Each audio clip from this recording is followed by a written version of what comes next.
And welcome back to the NWA 1984 project. I'm your host, Alex G. And with me, as always, is Matt Riley. How you doing tonight, Matt? I'm doing super. It's wicked windy, kid. Yeah, I think we're having, I would say 40 mile per hour gusts here in New York. It's windy as all hell. Hoping not to lose power. But we'll trek on and do the deal here and what have you. On this episode, this will be another large-scale event, this time emanating from Tokyo, Japan, hosted by All Japan Pro Wrestling. Main event of this show will be Bruiser Brody taking on Terry Funk for the NWA World Heavyweight Championship. In addition, we have Dusty Rhodes and Ric Flair taking on Tenryu and Jumbo Shiruda. So be on the lookout for that. This will be a fantastic card. And as a special added treat and bonus, we have an AWA World Title defense. Nick Bockwinkel taking on Masa Saito, who is on his way to prison. So we're throwing boulders through a McDonald's window. Oh, right. With Ken Patera.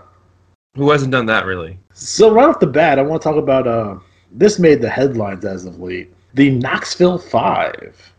Now, for those of you who want some background on the story, in 1979, there was a wrestling war going on in Knoxville between Robert Fuller's Southeastern Wrestling and All-Star Wrestling. Now, what had happened was that a group of 5 wrestlers left Southeastern from their own promotion called All-Star Wrestling, and they were embroiled in a wrestling war. Now, this wrestling war damaged the city of Knoxville so much that that town was completely burnt out on wrestling for the next 10 years. Now, the group that had left Southeastern was Bob Roop, Boris Malenko, Ron Wright, Rugged Ronnie Garvin, and Bob Orton Jr. Now, this war took such a toll that eventually that All-Star Wrestling went out of business and Southeastern was sold. So no one necessarily won. And it destroyed the town, and it was completely ridiculous. Now, recently, a video was unearthed, and again, it's one of these things that there's wrestling footage out there that we have not seen. Would it be located in the basement of a television studio or some promoter's closet? You don't know where these videos come from time to time, but there's still stuff out there that we don't think exists, but exists. So what happened was that these guys shot on the wrestling business. They exposed the wrestling business. Oh. And we're not sure, and there'll be some interviews. I know. Breaking Kayfabe with Bowden and Barry are going to have Bob Roop on to give his side of the story here. But if you watch this video, we'll play the whole thing in a little bit, and we'll get our reactions to it. But it's called Plan B, so let's take a look. My name is Bob Roop, and my function here today is to introduce a documentation that I'm calling, and the people associated with me are calling Plan B. And there's a lot of people out there that might recognize me, and those people would be called wrestling fans. The greatest majority of you won't recognize me because you're not wrestling fans. In truth, my occupation is that of a professional wrestler. My purpose here today is to tell you about professional wrestling. Not what you're used to seeing. Not the burlesque sort of carnival sideshow type wrestling show that you're used to seeing. But what wrestling, professional wrestling, in actuality really is. I think in order that I should start by giving you some of my personal background so you have an idea of my information and the where I'm coming from and the things that I tell you. In 1968, I was on the United States Olympic team that went to Mexico City. I was a Greco-Roman heavyweight wrestler. After competing in the Olympics, I returned to the college I'd been going to, Southern Illinois, and graduated a year later with a liberal arts degree. I had been offered a variety of jobs, teaching, coaching, working for the government, but none of them matched the money first, and in a way the mystique that professional wrestling had to offer. Now, I'd always heard that professional wrestling was fake. We've all heard that. But I didn't know. And it is a very closed society. I found that out right away. Well, I've been in wrestling 10 years now. In those 10 years, I've gone from one being awed by that mystique and being taken in by it.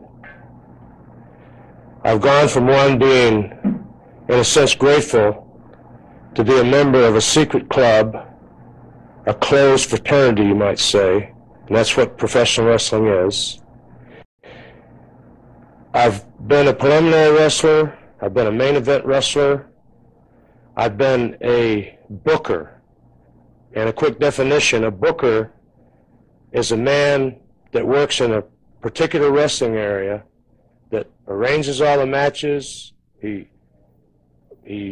directs the television show to create that certain effect that will try to draw people into the wrestling arenas to see those matches. He secures different wrestling talents, exchanges talents. He handles the day-to-day operation of the actual promotion. He's the director. He's called a booker in wrestling vernacular. I've been a booker, and again, a director. And then I've moved up to the final step in wrestling promotion, that of a promoter. I've been a promoter.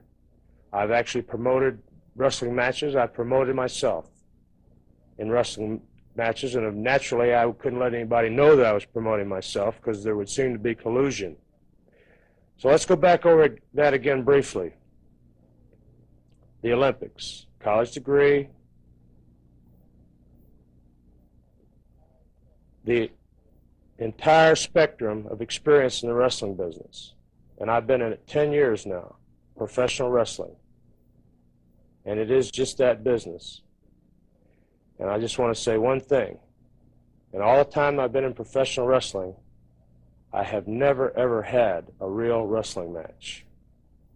Every match that I've been in, or so-called match, has been merely an exhibition that was designed to attract fans to come in, to see the matches, to get their money, and the only problem with that is that the matches have been billed as they've been tried to create the effect that these matches were in effect going to be real matches, that the people were mad at each other. That has never been the case. I've wrestled in Europe, the Far East, all over the world, Australia, Japan, and all over the United States, and I've never had a real match. You have no reason, most of you out there that are seeing this documentary have no reason to take my word for it. You don't know me, and unless you're a wrestling fan, you've never seen me before. For that reason, I would like to offer some corroboration. I'd like to introduce a friend of mine, a gentleman named Larry Simon. His experience, 25 years of wrestling. Larry, I'll let you tell your own story. Thank you, Bob. I'm used to being in front of the TV cameras, but in a different light. I'm used to being a performer. As Bob said, my name is Larry Simon. I'm from Newark, New Jersey, and I've been wrestling professionally, may I correct Bob, 27 years. I have had, I'd say, 4 or 5 years of amateur experience.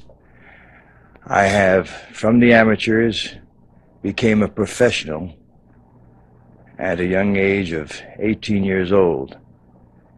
And I am now 47 years old. And I've been wrestling all this time. I was in the professional ranks at 18, as I just got done saying. And when I was 18, I was in the preliminary matches. And I stayed in the preliminary matches for approximately, I'd say, 7 years. I wrestled in and around the New York area. When I went out from the New York area, I went to Houston, Texas. I then took on a so-called gimmick or an image as a Russian, and my name was changed to the Great Malenko, and I have been wrestling for the last 20 years as the Great Malenko. I have been what they call on top of the ladder. On top is a vernacular we use in our business for 20 years.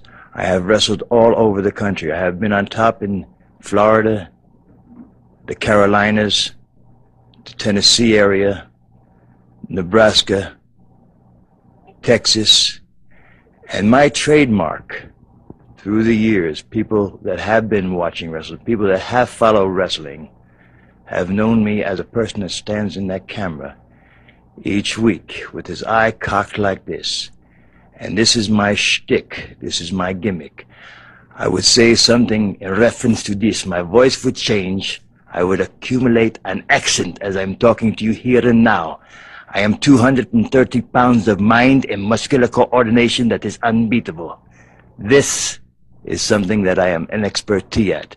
But as well as the light side, I would like to show you something else, or tell you something. I have never had, in all the 27 years of being a professional wrestling, what you call a real wrestling match.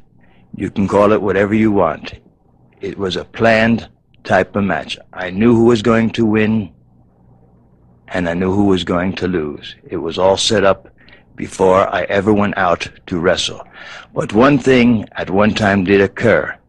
In the match, even though I did never get hurt seriously in a professional wrestling match, coming out of the ring in Richmond, Virginia, and I have wrestled all over the world, I had a fan cut me on the side, getting angry at me and my tactics, and taking a slice of my side, which caused me to have 70 stitches.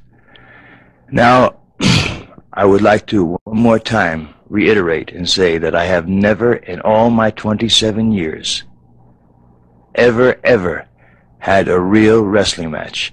And to corroborate my story, I would like to introduce you to a dear friend of mine, a gentleman by the name of Ron Wright, who has a great deal of experience along with me. Here he is now. Thank you, Larry. My name is Ronald Wright. I have wrestled for the past 25 years as a professional wrestler, mostly in the Tennessee area and on the eastern coast of the United States. In my 25 years, I, like Mr. Malenko, have never had a real, legitimate wrestling match. My wrestling matches have all been pre-planned and worked out before ever entering the ring in any of the cities that I have ever wrestled, or more like that I've ever performed in. Myself, like Mr. Malenko, the only real fights that I have ever had in professional wrestling in 25 years has come from the spectators. At times I've been in the ring performing for the spectators, and maybe I performed a little too well, and I would get the spectators a little too riled up. One night in Greenville, Tennessee, I had one of these such occasions that I got the fans too mad with my make-believe wrestling, and I had 191 stitches put in my back. I'll turn around here where you can get a close-up view of the scar down my back. You can get a close-up view there. You can see that I have been cut from the shoulder all the way down below the belt buckle, 38 stitches in the back of my head, 18 more stitches in the left shoulder from the stab wound, all in the same night. There have been other times in different cities that I have been stabbed 2 or 3 more times on different occasions. But like I said before, in the entire years that I have wrestled, 25 years, I have never had a real legitimate wrestling match. They were always pre-planned, pre-arranged by the wrestling booker that we call him, or the promoters in every city that I have ever wrestled.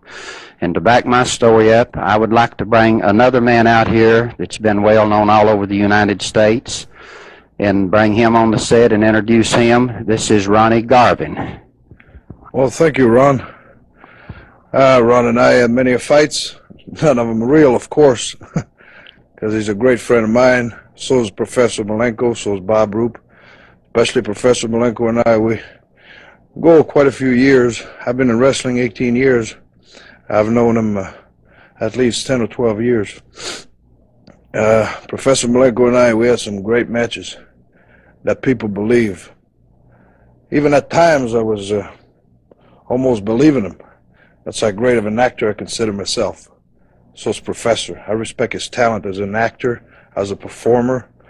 I'm from Montreal, and I was brought up in the streets, fighting with baseball bats, chains, and wrestling, professional wrestling to me was really something that I looked up to when I was a kid. And I wanted to become a professional wrestler. And I did. And I was kind of disappointed. In a way not, because money was good. I made good money. I've been a top wrestler for the past 10 years. And especially in part of Tennessee, around Knoxville area, I'm known as a one-man gang. People really believe in me. Well, I can fight. But all my wrestling career, I have yet to have a real wrestling match. All my matches have been arranged. I went out in the ring and used chairs and gimmicks that wrestlers call. And I'm good at it because I convince the people. People think I'm a maniac. Actually, I'm not. I'm a great actor. Just like a movie actor that can make you cry. Well, I can make you come out of your seat and jumping up and down. Create excitement. It's my job. That's what I get paid for. And actually, I'm a calm person. And when I make interviews, I go crazy. My eyes, my facial expression change. This is what I do. And people do believe me. And like I said, I have yet to have a real wrestling match. And I've got many friends. Well, as a matter of fact, I've got 5 good friends in wrestling that we had great battles, grudges, cage matches, chain matches, that I would bet my life that I could make anybody believe it. But actually, after it's over, we're probably drinking a beer, smoking, eating, you name it, we do it. Loving together, parties. That's the way of life in wrestling. Now I've got a good friend of mine. I've got great respect for him. He's a great performer. I love to work with him. The word work means wrestle, because actually we work together.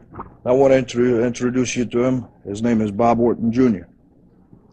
Hey, Ron, I appreciate the introduction. They didn't save the best for last, believe me. They saved the youngest for last, because these are honest people, and the youngest should go last. But ladies and gentlemen, I would like to tell you this. I started going to the wrestling matches at the age of 5 years old, and I believed everything I seen. I mean, when people got thrown out of the ring and got split open and the blood flew, hey, I believed it, and yes, I become excited.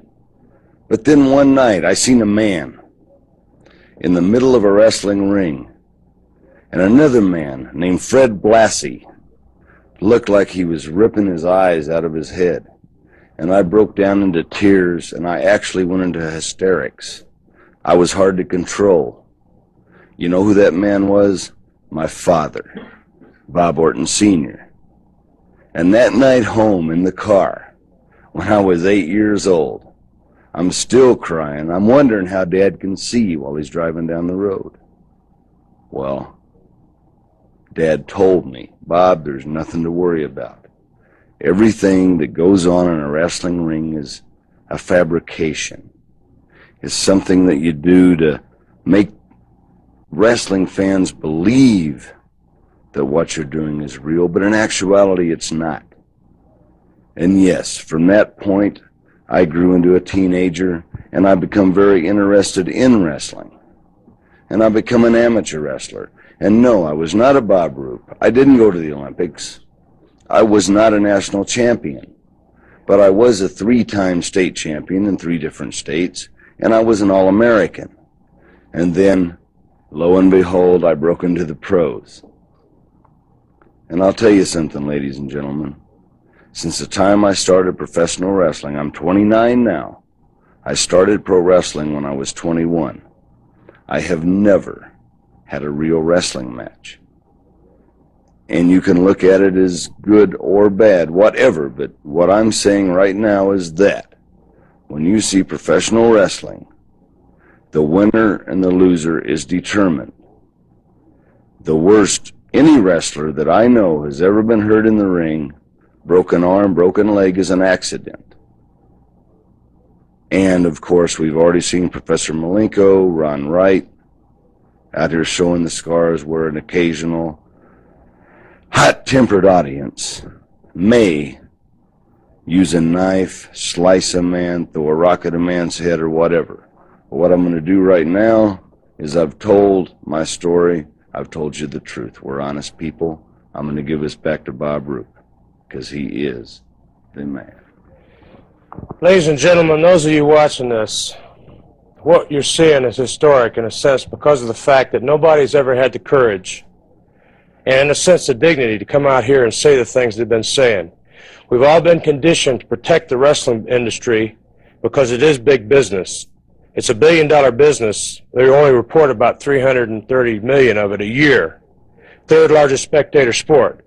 But it is big business, and we've been conditioned to protect it, even though it is a fraud. Well, this is just the outline. This is the first part of a mini-series that we have planned.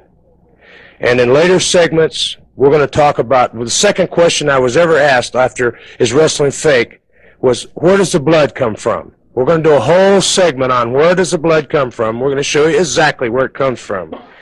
We're going to demonstrate terms of the wrestling business, how the actual manipulations work. That's going to be another segment. We're going to do a segment about the money. Like I just said, $1 billion a year earned and only 330 million reported. Huh. The IRS is surprised about that, I imagine. We're going to talk about legal prostitution. Great big muscular wrestlers being in effect just prostitutes. Prostitutes with muscles, we'll call that segment. We're going to talk about the monopoly of the wrestling business. It's a monopoly, and we're going to talk about the political connections that enable it to stay a monopoly. We're going to talk about the impact of homosexuality on the wrestling business. We're going to talk about drug abuse in the wrestling business, and it's prevalent, believe me. We're going to talk about the federal laws that are being broken knowingly with the cooperation of federal authorities. We're going to talk about the destructive nature of pro wrestling upon the human being over a long-term basis. We're going to talk about the fear and loathing of the promoters against any attempts to unionize. Wrestlers have no protection. Management is organized and labor isn't. The wrestlers themselves have no benefits at all. No pension plan, no health insurance, no life insurance, no retirement plan, no protection for their families, nothing. And the promoters do. That's it. Not only illegal, it's immoral. And the last but not least, we're going to get into the personal effect, talking about wrestlers, their particular gimmicks. For you wrestling fans, this is going to be real interesting because we're going to talk about some of your favorites and your not so favorites. And we're going to tell you what they're doing and how they're doing it. And they're not going to be favorites or unfavorites any longer. All right, and we're back. Now, guys, this video seems very disturbing. It seemed like a bunch of guys who were kidnapped, who are doing some sort of ransom video. That's what it seems like. And now, this video wasn't circulated. It didn't go out. No one saw it. And it kind of just faded away. And so none of these guys were blackballed from professional wrestling, although if this video had gone out, these gentlemen would have been blackballed. At least we think they would be. As Randy Savage taught us anything, that no one gets truly blackballed if they're talented. But, you don't know with the ramifications of this. Would Boris Malenko be able to train his sons and notable wrestlers like X-Pac? Would Ronnie Garvin get an NWA world title run? Or would Bob Orton Jr. go to the WWF? And guys, this is 1979. Now, the wrestling business did get exposed in 85 by Eddie Mansfield in the 2020 special. The one where Jim Stossel gets slapped by fucking Dr. D. David Schultz.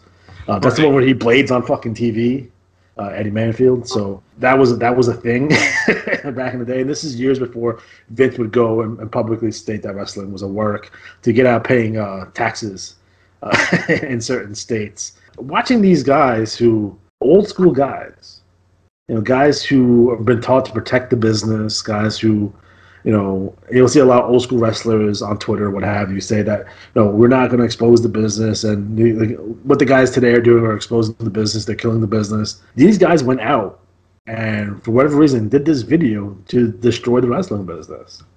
And I don't know if, the people who are listening to this, I don't know if their opinions change on some of these guys. To me, it kind of does. It kind of does. It kind of makes them kind of hypocrites a little bit in my eyes, especially if they're out there being vocal about how, modern wrestlers are killing the business, or Vince killed the business by exposing it. These guys went out there and purposely tried to destroy a promotion and try to destroy a city. And this was widely circulated in the early 80s. We may not have had a wrestling boom, and professional wrestling may have died if this got out. Yeah. Who knows? Who knows what the effects of this would have been? So Matt, what are your thoughts on this video? Well, again, it was one of those things you watched it and went, just the awkward in delivery and how it was so super scripted for no reason. Yeah.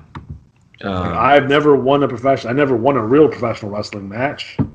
Yeah, I was like, oh, all right, what are you trying to say here, fellas? And Ronnie Garvin actually steals the show. He's like, I'm just a good actor. I'm not a real crazy person.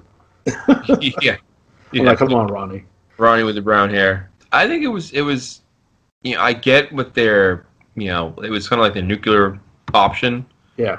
But I think that, we look back and we're like, that would have been a really devastatingly bad move to do that. Yeah. And not so much, I think, just for them, but wrestling-wise, it was still in that debated stage level, Yeah, people were actively participating in kayfabe at this point.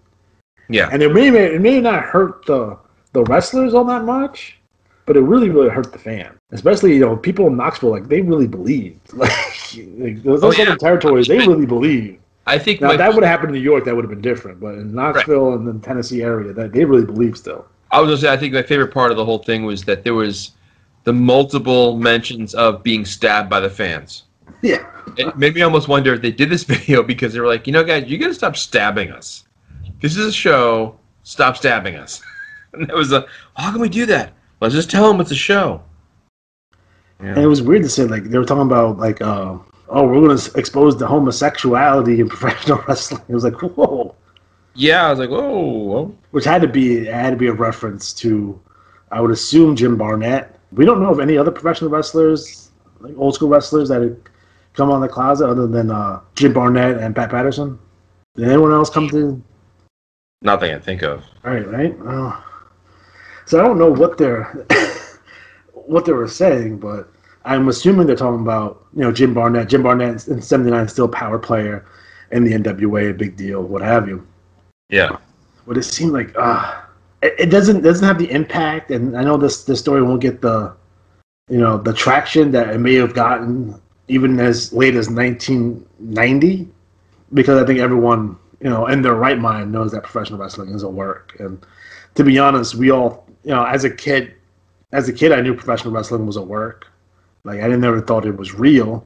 I just like the Easter Bunny and Santa Claus. I just pretended and thought it was real. You know what I mean? That's part of the fun. That's part of the fun, to get lost in the story, get lost in the action, get lost in the storylines. But for someone to tell me that Santa Claus was fake, that would have hurt my feelings too. You know what I mean? You son of a bitch. Yeah, it's a jerks. And there's guys on this video that I'm surprised, like Bob Orton Jr. I'm surprised. His dad was a professional wrestler. And his son's obviously Randy Orton, and so I would think he would not be involved in this video. And I wonder if they got cold feet after this. They're like, no, we can't release this. Well, this might get us killed. I wouldn't be surprised if it was a thing where they were like, they told somebody they trusted, and they're like, you can't do that. And again, nuclear option. You're going to hurt the industry. You're going to kill this business in this area. And part of me thinks, in a very real way, that it would break the brains of some people. I think about Trump supporters, just it'll break their brain when these things get out. It's just going to be like, no, it can't be. Well, if someone said to them, I remember when I was in the South, there was the fans are different. Up north, people, when you make fun of them, they laugh it off, or they don't get legit pissed. And people would, You know, they would get super furious. And a lot of these guys, like Bob Roode, become a power player. Boris Malenko, trainer. Ron Wright, legend. Ronnie Garvin, NWA champion.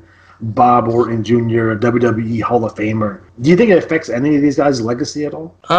No. I mean, not now. I mean, it's kind of their careers. It was so long ago too that it's like yeah. I mean, it'd be like someone saying that a tape came out showing, Bill Clinton smoking. Like that ship sailed. Like these guys are all done. I knew that Ronnie and Jimmy weren't brothers. Ruined it all. Oh man, I haven't seen any old school guys come out in defense of this. Like I thought maybe a Rip Rogers would have come out in defense of this, or he has been quiet. Although I often argue with him.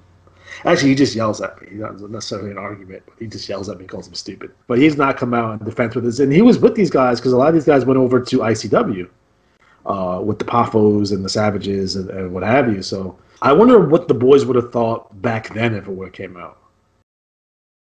Like would a Robert Fuller or a Ron Fuller or Jerry Jarrett or even a Vince McMahon Sr. would have thought of this tape coming out? Like, what would be the ramifications for these guys? What are Bob Geigel and Jim Crockett and Dusty and Flair? What would they think of this coming out back then? And yeah, a lot of old school guys have been very quiet when it comes to this tape, but.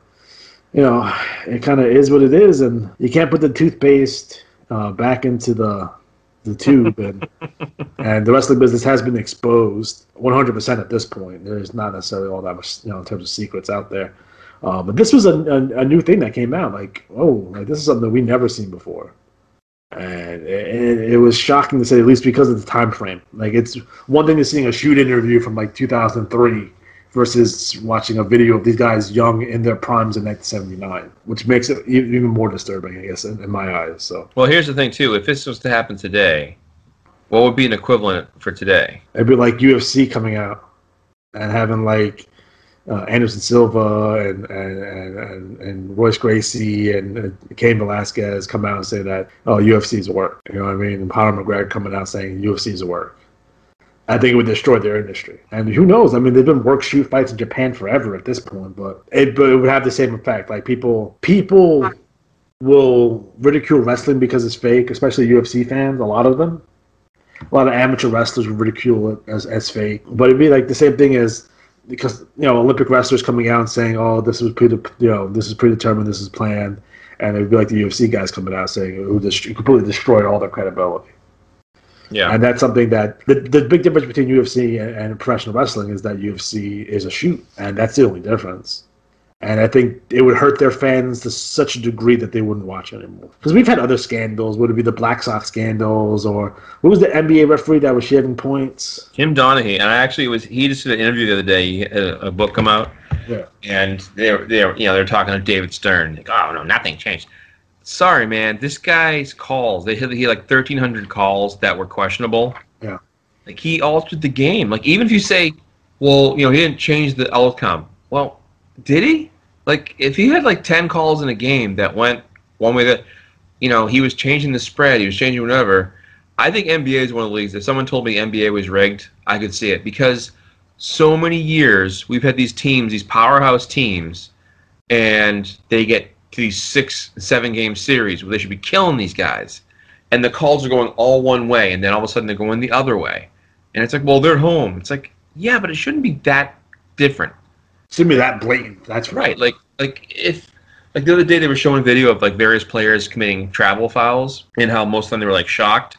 It's like these guys take 6 steps, 5 steps regularly, and no one calls them on it. If you just enforce that alone, you could change some of the momentum of games. Because what you do is you kill the fast break. You kill the momentum swing. But I would think NBA's, if I had to guess one, I know UFC has the same mentality, but I think the problem with UFC is there's such a sudden snap factor where someone can just all of a sudden win, bang. Yeah. I don't know. Guys get legit knocked out. So yeah, like in NBA and wrestling, it's part of the biz. Well, yeah, you had Pete Rose. Right. Betting on himself, by the way. I don't think people don't mention that when they talk about Pete Rose, that he was betting for himself to win. Yeah, Yeah. Well, Not betting on himself to lose, so he wasn't throwing games. He was betting on himself to win, which I guess no one ever feels the need to talk about. But yeah, man, this would have had that kind of effect. It would have just completely shattered the mentality of the fans. And once that's shattered, it's one thing over a course of 25 years. It's another thing to be like, whatever. And the 80s were so different when that stuff started coming out, with the 2020 stuff, and it's like, yeah, but there's still even though in those 2020 things, when wrestling got exposed, because wrestling has been exposed, you can go back and watch, see articles from the 1800s kind of exposing professional wrestling. But there was always that doubt, and you would go to a live show and watch someone get their ass kicked. Like, oh shit, like Right. Wahoo and Johnny Valentine's are really fucking hitting each other. I don't know, this guy's could be lying. And there was there's always been a distrust with the average Joe and media in general for whatever reason. I'm not sure. I'm not 100% sure why that is, but these guys are just saying that because they're bitter. Or they'll do some sort of mental gymnastics to kind of excuse it. So. But there's no way around this. There's just nothing. So what are you gonna do? And I heard that there's a part 2 to this somewhere, which I don't know if it's ever going to be released. But I heard somewhere that they taped the part 2, which I think they outed closeted homosexuals on this tape. I'm not 100% sure because obviously it doesn't come out. But what are you gonna do? It's just it kind of does hurt. I guess to me, it does hurt my especially Bob Roop and Ron Wright to a degree, and even Ronnie Garvin kind of hurts my respect for them. Bob Orton, he was extremely young at the time, and maybe kind of manipulated into the situation because he seemed to be the youngest out of all that group. He had the blonde hair too, which is weird. yeah. But what are you gonna do? And this is probably like one of wrestling's last secret because no one's ever talked about this before, not that I ever heard of. What are you gonna do there?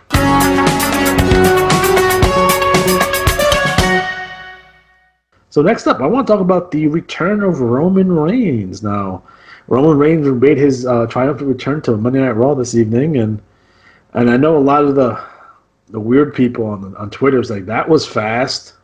His cancer went into remission really quick, and I'm not going to dignify that because that's just being a dick.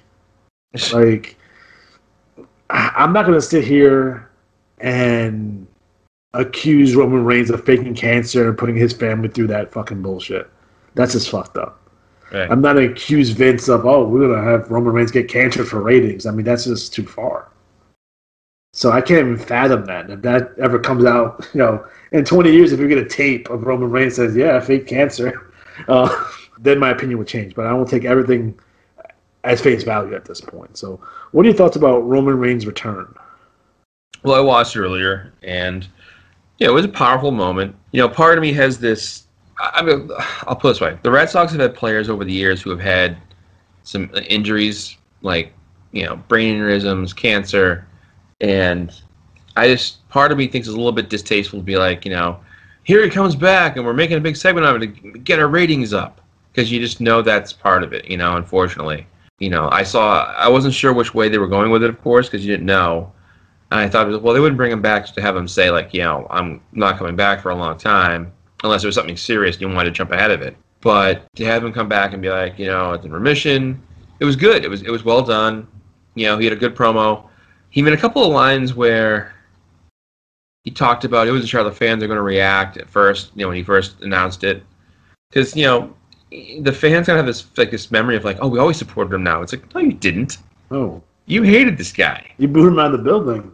Right, and this makes him a legit solid babyface, obviously. Yeah. So of course I expect them to have him turn heel at WrestleMania. It would be the time, I would assume. But even having this played in a certain kind of angle is a little distasteful. Not that Vince wouldn't do it because he's done shit like this before. Right. I would stay far away. Like, he's back, let it go. Like, I wouldn't even mention it again, to be honest. I wouldn't even bring that up as a selling point. Or, like, I don't want to hear Michael Cole saying, oh, well, he beat cancer, now he can beat Brock Lesnar. Like, that's like get fucked. Yeah. I don't want to hear none of that. We beat it, we're all happy for you. We don't know if he's even going to return full time. I mean, I guess that wasn't necessarily mentioned if he was going to return full. Like, he's not going to be an active member of the roster next week, I'm assuming, right? I mean, yeah, he got physical today, but I don't know if that necessarily means he's going to have a match at WrestleMania this year. He might appear, but I don't necessarily he's going to have a 30-minute match at WrestleMania. So we'll see how that goes. But I'm happy that he's back. I think all of us have been affected by cancer in some way. So, it's when someone beats it, it's a win for everyone, I feel. So, congratulations, and I look forward to see what you're doing in the near future. Yeah. All right, up next, I did want to mention on the show that we're seeing a title defense between Nick Bockwinkel, who is taking on Masa Saito. This is for the AWA World Title, and I know I've announced, and I just want to make some references to our next project show, which would be the AWA 1990 project. And a lot of people might be asking, like, why are you guys talking about the AWA for? It's like to me personally, the AWA is, number one, is a topic that doesn't necessarily get talked about enough. It was one of the premier promotions. Now, I guess, everyone will make the joke, Super Clash 3, everyone will make the jokes about what happened during the 80s and the downfall of the AWA. But you got to remember that there's literally like almost a 30-year span where they did fantastic business, and they were one of the top promotions, if not the top promotion of all of North America. And that's a promotion, because of the way they went out and maybe the way they've been portrayed, by the WWE, that the AWA was out of touch, or the Team Challenge series, or or Colonel De Beers and his pro-apartheid gimmick, and Rambo Greg Gagne, that kind of stuff. And yeah, that stuff was shitty and what have you. And but Vince liked to fuck with Vern. Like he called in that he's the one that stooged off to the Illinois Athletic Commission that Kerry Von Erich only had one leg and he shouldn't be wrestling. Like to try to hurt the Super Clash pay-per-view. Vince would call the local IRS and tax people for the state and say that, hey, this guy won $1 million in the Battle Royal. You need to tax him. And then try to get Vern and them to admit that it was a work. He did shit like he didn't do that shit to Crockett. He did that shit to Vern. He did not like Vern. So a lot of stuff was really like they ran Minnesota. Like they got Hogan and Dr. David Schultz like real quick, and they started running Minneapolis like right away. And I guess Hogan's big return to Minneapolis was him and Mean Gene Okerlund taking on Mr. Fuji and George Animal Steel, and they did fantastic business. And they, Vince was notorious for taking other promotions or other territories' top stars and then running their towns, like not giving a fuck. AWA, and what we're doing here is an overall concept. I want to explain to everyone the concept so everyone has a general understanding of what we're going to be doing is, I purchased the AWA from Vern Gagne in the late spring, early summer of 1990. Why did I pick that time frame? Number one, AWA is still in business, so I don't have to resurrect them from the dead. Right. Number two, both WCW and the WWF are both struggling. Number three, there's available talent that I can pull from. So there's obviously available good talent, still in Portland, still in Memphis that I can pull from. There's guys who are leaving the NWA, WCW, and the WWF that we can pull from. There's a lot of people disgruntled in WCW and more talent that we can pull from. The birth of the independent scene, so we can pull guys from the independents. And just to give you guys kind of insight, a kind of a concept of what the roster is going to look like. Again, the overall premise is going to be something different. We're going to be something brand new, something that the WCW and the WWF cannot compete with. We're talking about in-ring work rate and action, right? Just like the AWA was known for in the 60s and the 70s. So what does that mean? So we want to bring wrestlers in that can work that style. And to me, and I won't give away some of the guys that I'm pulling in for the roster. This is spoilers, so you guys want to hear it, just fast forward a couple minutes. Some of the guys that we are bringing in. We're bringing in Ricky Steamboat. Ricky Steamboat has not debuted for the WWF yet, and he has already left WCW, so he's available. So we're going to bring in Ricky Steamboat. We're bringing in a couple of kids that maybe some people have not heard about. Talking about the Lightning Kid, or the 1-2-3 Kid, or X-Pac. Right? Young X-Pac. Talk about Jerry Lynn, who's available. Right? He's out there working the Minnesota Independents. Right? Nice. In addition, there's this young guy in Texas. I don't know if anyone's heard of him. Steve Austin. We're bringing Steve Austin.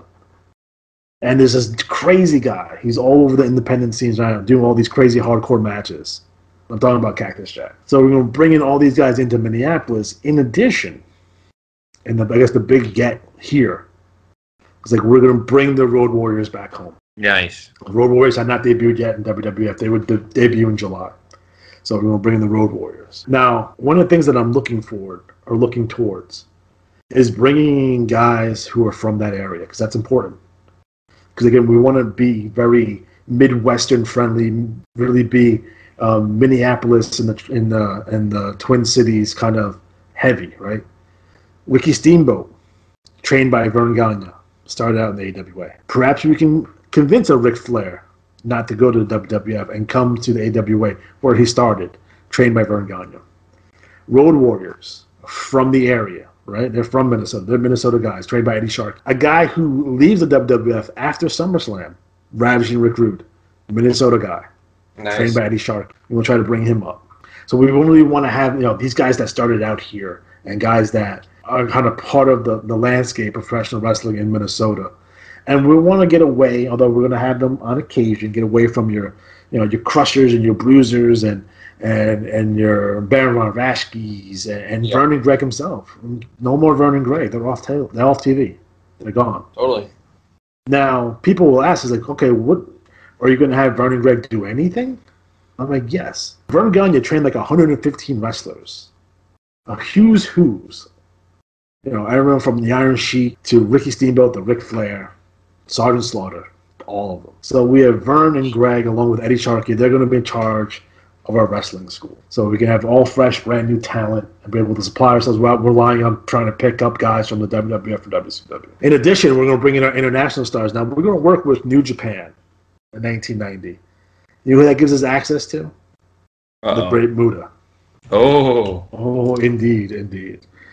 Obviously, we want to have Larry Zbyszko be around because he's married to Vern's daughter and he's the world champ. So nice. There you go. So, guys, that's going to be the premise of the AWA project. In addition, we'll talk a lot about the AWA, what they should have done, what they could have done, and kind of give you kind of a retrospective. As I already started doing my research, which means I'm reading up a lot on the AWA stuff I didn't know, and I'm watching a lot of their TVs, which as we move on through the 80s, it gets difficult. A lot of Derek Duke matches, and the Trooper, and Lumberjack Scott Norton.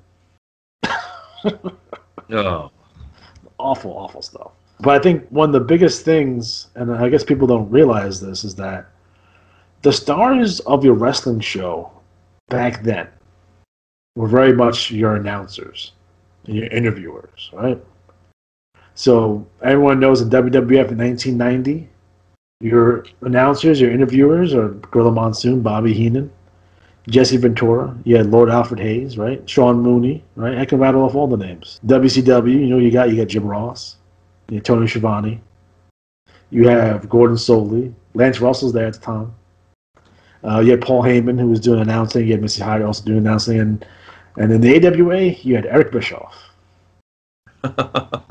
So Eric Bischoff will be one of our announcers, and some guy who would leave WWF after WrestleMania 6, and he's also from the area, Jesse Ventura. So Jesse Ventura and Eric Bischoff will be our lead announcers, and we're going to try to get Mean Gene back, because Mean Gene will quit and get fired 1,000 times at WWF. And people don't talk about that. I guess we mentioned it on our Mean Gene show that he would constantly quit at WWF or get fired. For being Mean Gene, apparently. So, I'm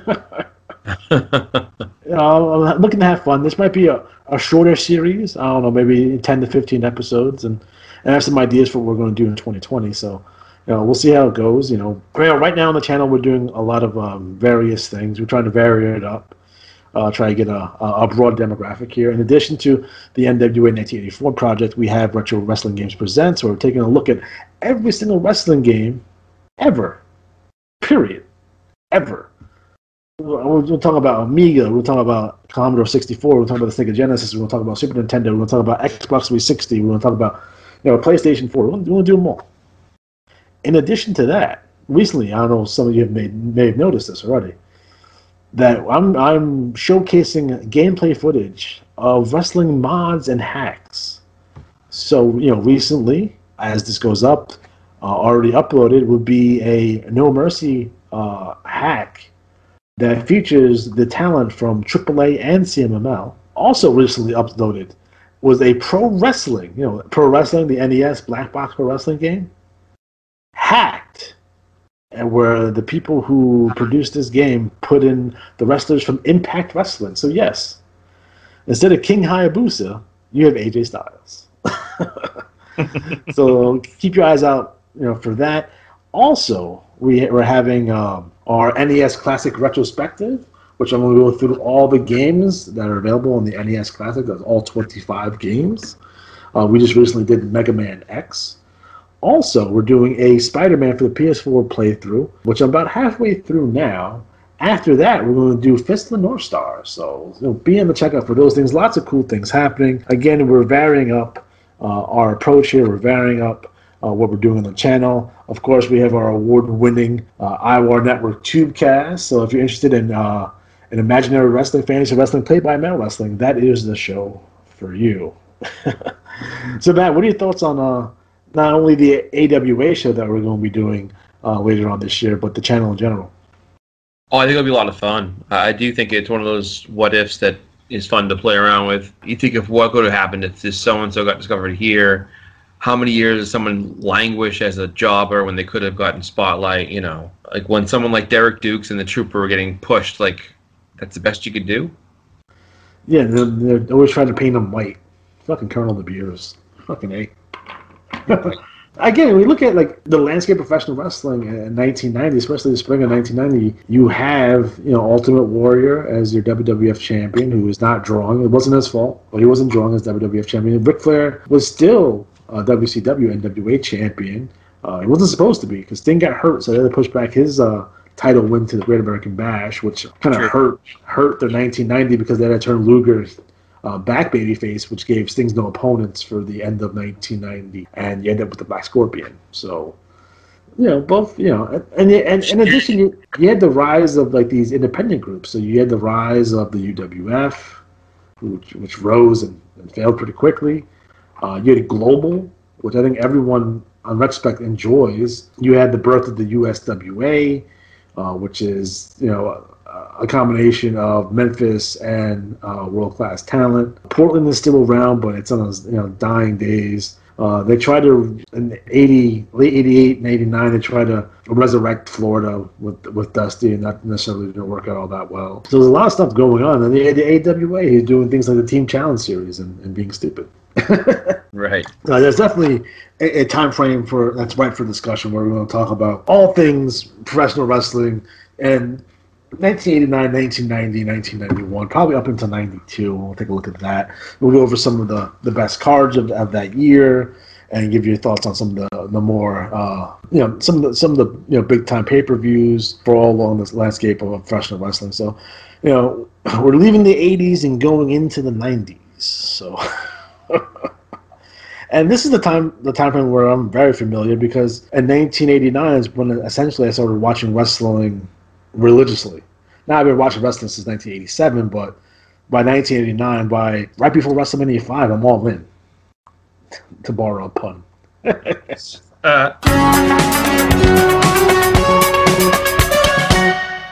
Speaking of AEW, they just signed a couple more guys recently. They did.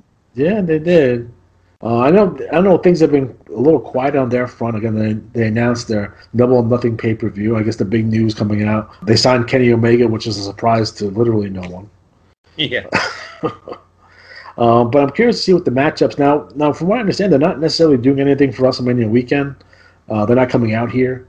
They might be doing something elsewhere or being abroad or what have you. But no, we had no news on a potential television deal, although the rumors have been that that TBS/TNT were interested. I don't know if anything's going to be announced on that front anytime soon, but we'll see how that goes. And I know on some interviews, Cody has made some like, oh, we don't really need traditional television, so it makes me think like, they're going to do a streaming service or Twitch or YouTube or or what have you, which I think would disappoint some people, to be completely honest, because you're not going to be necessarily looked at as mainstream if you don't have a legitimate, cable provider, cable channel in your corner. If you're streaming on Twitch, like Impact does, or like AAA does, or if you're on YouTube, like I think CMLL has their weekly shows on YouTube right now. You're not going to be looked at as legit competition, and I think the fans of AEW needs to temper some of those expectations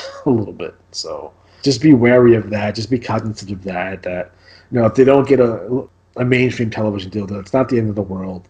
Obviously, they're drawing right now with no television, and Right. I don't think wrestling necessarily.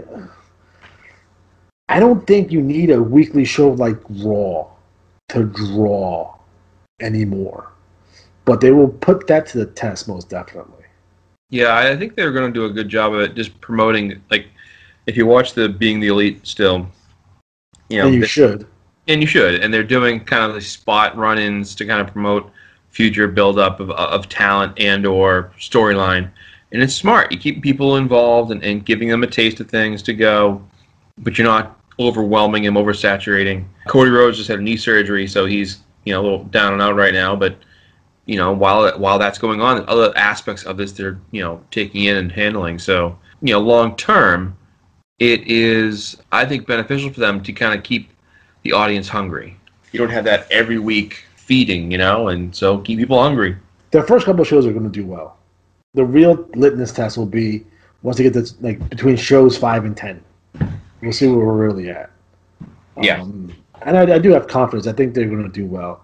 I really like what the NWA is doing with their 10 Pounds of Gold series, and that's something that everyone should check out because it's fantastic. They had the 70th anniversary show, and now they're going to do the Crockett Cup. So, I mentioned on the show before, if you're going to buy the NWA, it's a legacy property that you have to get.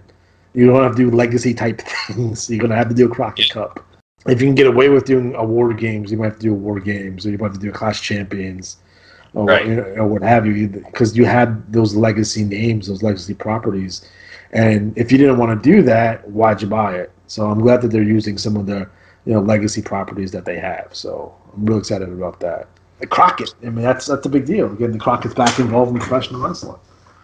That's a big deal. I hope they're all there. I hope Jimmy Crockett's there. I hope David Crockett's on commentary, because I would love that. Yeah.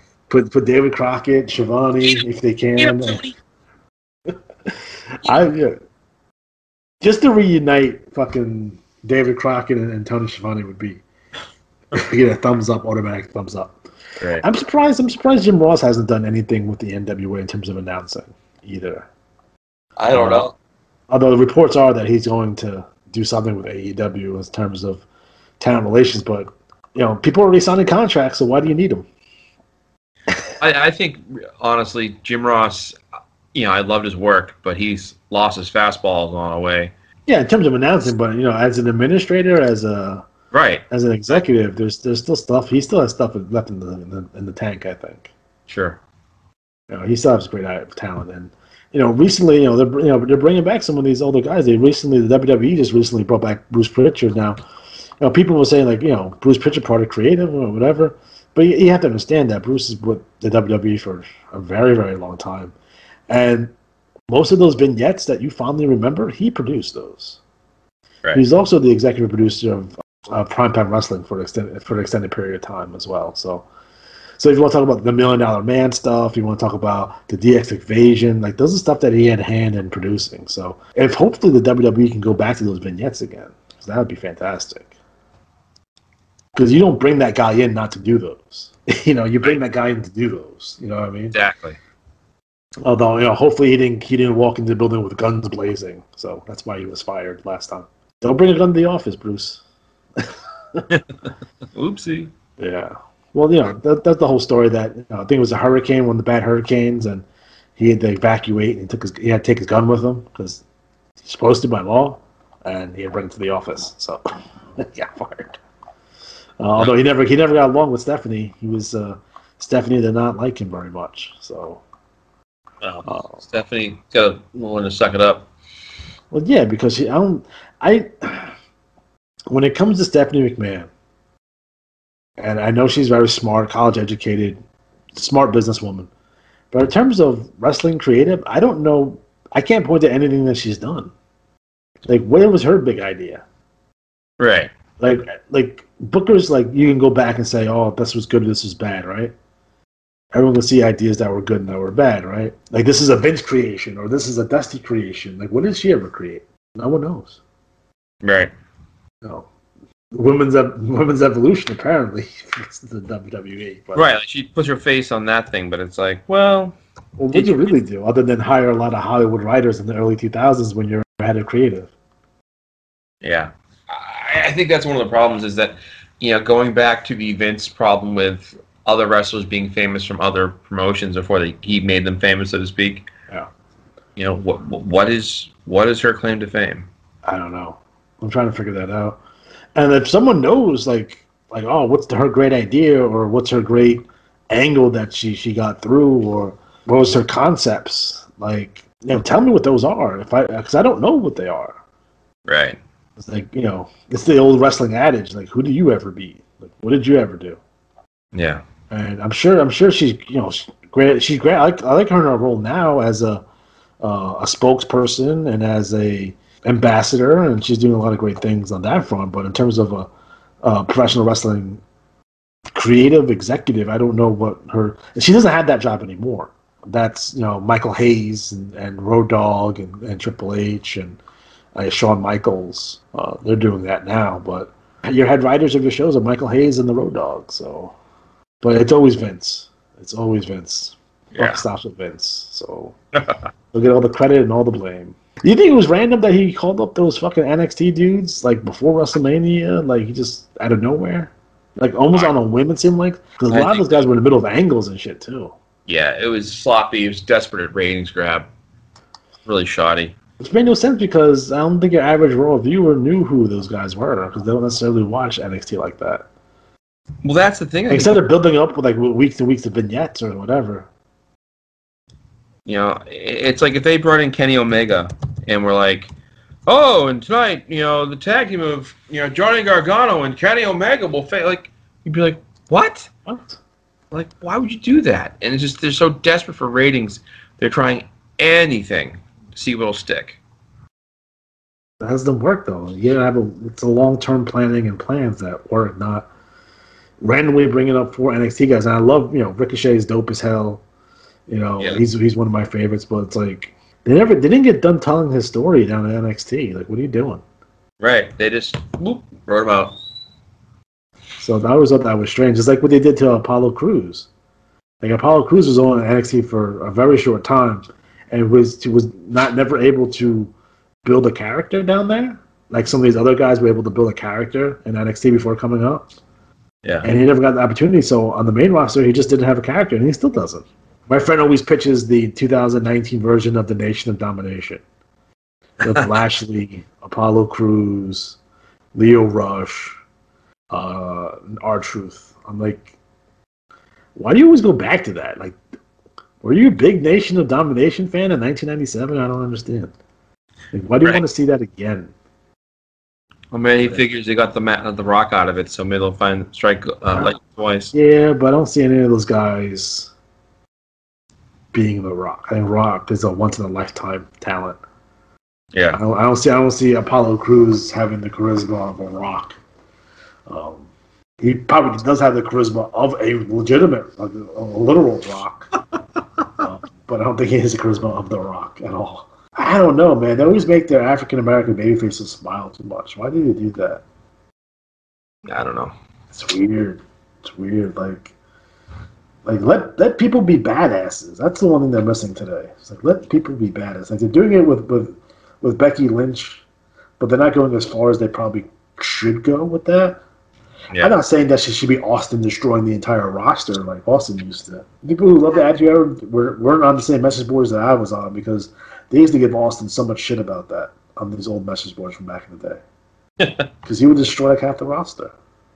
Especially like Invasion time. Oh my god. 2001 Austin. Like, oh, they give him so much shit.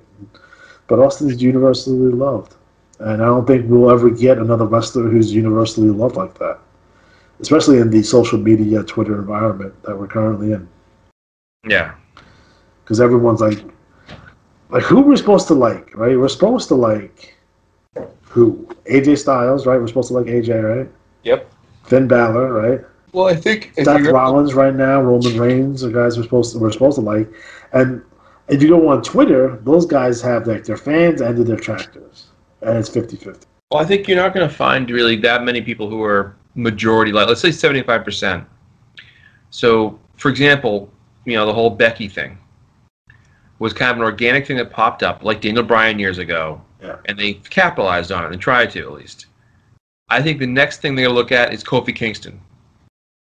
He got into that pay-per-view in a last-minute substitution and stole the show. You need to ride that. Ride it, man. I would set him up to have him beat Daniel Bryan, but like Bryan gets DQ because he's gonna the old style piss a lot of people finish, but get a rematch at WrestleMania, so you have him win the title at WrestleMania, and have it happen. I don't think anyone's gonna be mad if Kofi wins the belt. No, and I think people enjoy his work. They know he's good. He's kind of an all sentimental favorite now, and he's good. It'd be a great thing for the New Day. You could do so many directions with it after that. He's been on the roster for 13 years. Yeah, he's been there. He's like one of the elder statesmen of the roster. I mean, he's been in the comedy act for a while, but he can go. Well, that's the thing is I think he's a known, in a way, kind of like a Brad Armstrong. He's been around forever, solid worker. Never been given the real shot. Like the tag title matches, sure. IC belt guy. Yeah, you could break those guys up eventually and have them do so many things. Or you could have them keep, whatever, have it form. Because that New Day run has to end at some point. Right. I don't know if it means splitting them up, turning, would it be Big E heel with Xavier and have Xavier be a mouthpiece for Big E and have him be a heel again and dominant. Put him in the Nation of Domination with Apollo Crews and R-Truth and Bobby Lashley. And bring back the Ding Dongs. So, Matt, what are your thoughts on Flair's 70th birthday party and I guess the surprise of Batista coming back? Batista, yeah. Well, the thing is, Batista was, if they had said something like, well, set up the fact that Batista was gonna show, but but then something happened, and Triple H was like, "Oh, well, not all the invitations got whatever," because he kept screaming at the end like, "Oh, you have attention now," and I follow Batista on Twitter. I haven't seen him talking shit on Twitter, saying anything. Right. That would kind of it kind of seems. I'm curious to see where they go. At least it's interesting what they're doing here. And obviously, they're probably looking to set up a Triple H versus Batista match. At WrestleMania, which I guess is all right. Yeah, it's fine, whatever. But no one was asking for that. I think it goes back to my thing of it's WrestleMania. It's the stage, the big stage. You don't need Triple H versus Batista. That no one's asking for it. Even if they were, I keep thinking this. WrestleMania needs to be the top matches. Right. Don't just do it to do it. I know we have years gone by when we had George Wells versus Job Guy. Well, those days are done. George Wells was the Job Guy. He faced Jake Roberts WrestleMania. Oh, I'm sorry. Yeah, Jake Roberts. Yeah, George Wells. But I know what you're saying because they're at a point where they can have a multitude of 5-star matches on that show. Right? They can have 3 or 4 really with time because the show is so fucking long as it is. Right. Right. And it's just, nope, we're just not going to do that. What's Joe doing? What's Nakamura doing? What are these guys doing? I like the idea of keeping it with the Andre the Giant Battle Royal. That's fine. That's fine. I would make it a mini Rumble in the sense that the winner of it gets a shot at the IC or the US belt. Yeah. There you have your draw. There's a reason for the guy to win and be able to talk up to the next pay-per-view saying, or let's say it's SummerSlam, I've got a chance, at SummerSlam to face either champion and have it build up in its drama. You can do that as a way to involve people in a battle royal. But one of the problems you have with a roster this big and is you only have so many people that can get those shots. And what you do is you put a premium on it. Make it that, it's the very best matches. So these little, pristine side project matches with Triple H and Batista that literally no one gives a shit about besides those guys. We have Shane McMahon jumping off of something. Well, I think you're probably gonna have Shane either if he doesn't turn on Miz at Fastlane, then they split up at WrestleMania for that, because you want WrestleMania to have moments. And I think the only thing you can do for Shane to have him, instead of jumping off something, is having him turn on the Miz. Like have him punch his dad or something. Well, I think have him like knock out the father or have Be like Maurice is pregnant, but it's my baby. I suppose you could do that too, but I think that if you have, like, if you go the traditional method, okay, they go to fight the Usos, and I guess it's going to be at Fastlane is in Cleveland, and I think so. And knowing Vince's history with how people in their hometowns fare all the time, right? So his father's going to be at ringside for the match, or at front row, unless the father turns on Miz. That'd be awesome. It would be, but I mean, I think it depends. Like, I think from a point of view of like longevity of interest, if Shane turns on Miz, let's say that happens, right? Mm-hmm. So let's say Miz's father actually cost him the title match, and Shane turns on Miz because of that. Having Shane versus Miz at WrestleMania at least makes sense from a feud standpoint. We have all this history building up to the payoff match, and then going forward, Miz is trying to do the right thing, be a face. You could have Shane, play the role of the Heenan of bringing in various people to destroy the Miz.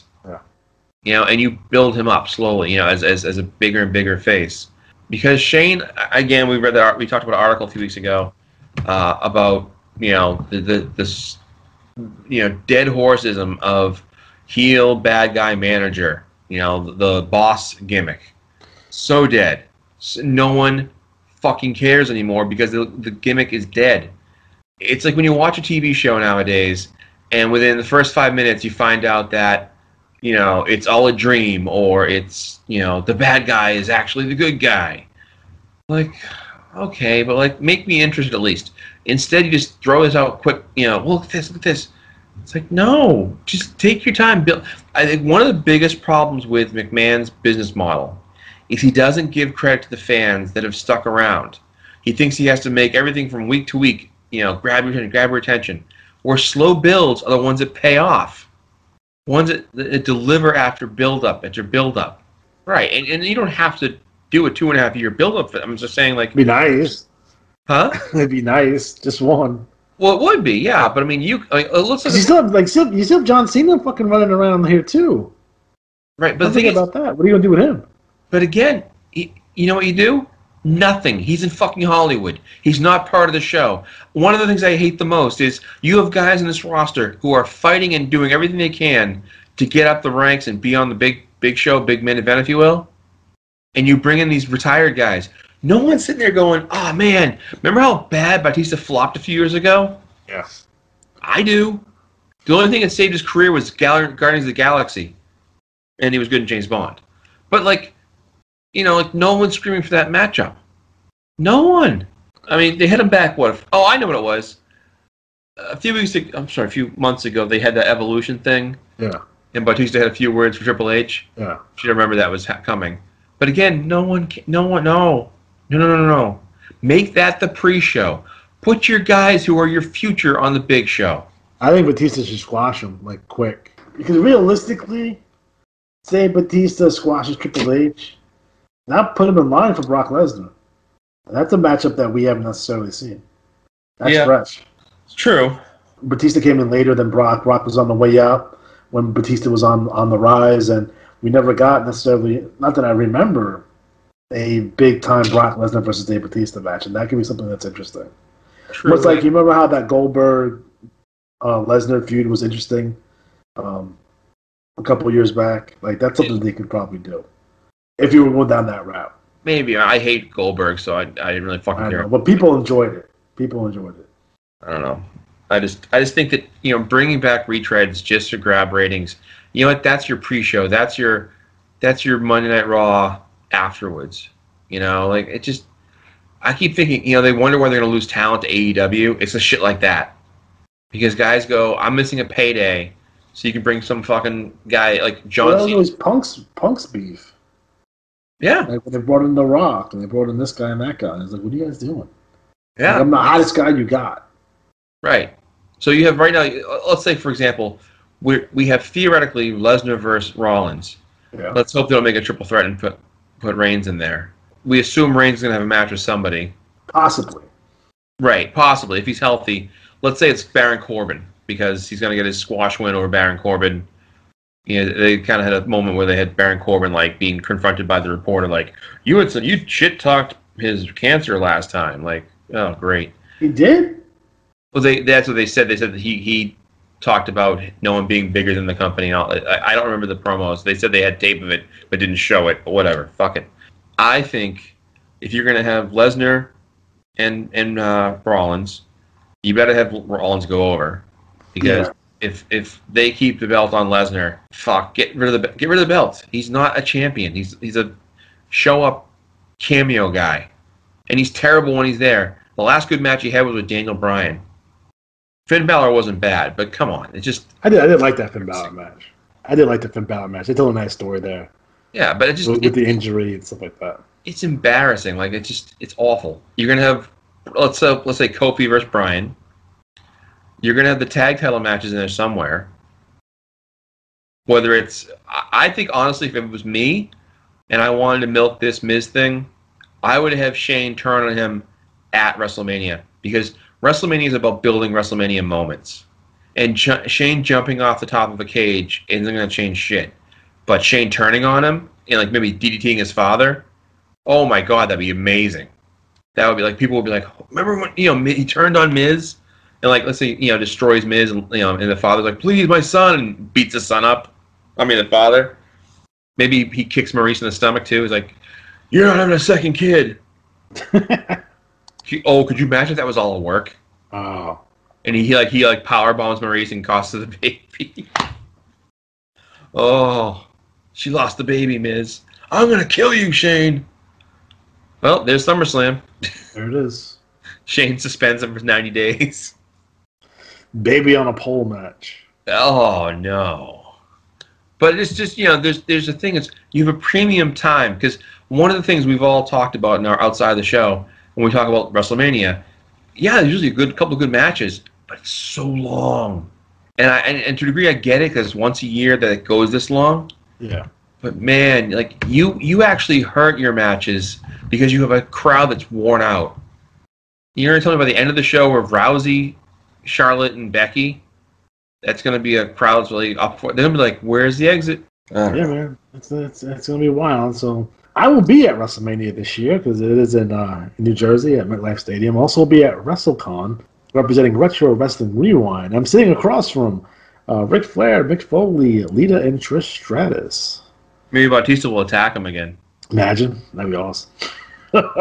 just to build up the feud. Like, So again, if you're in the New York, New Jersey area and going to WrestleCon, please come and check us out. We're at booth number 45. We're going to have a free giveaway. We're giving away a wrestling-related basket. So my sister will be making that. So oh, nice. That's going to be pretty sweet. So we want to try to get some interviews for the podcast that I'm on, and we'll see how that goes. And hopefully it'll be fantastic. So real excited about that. So.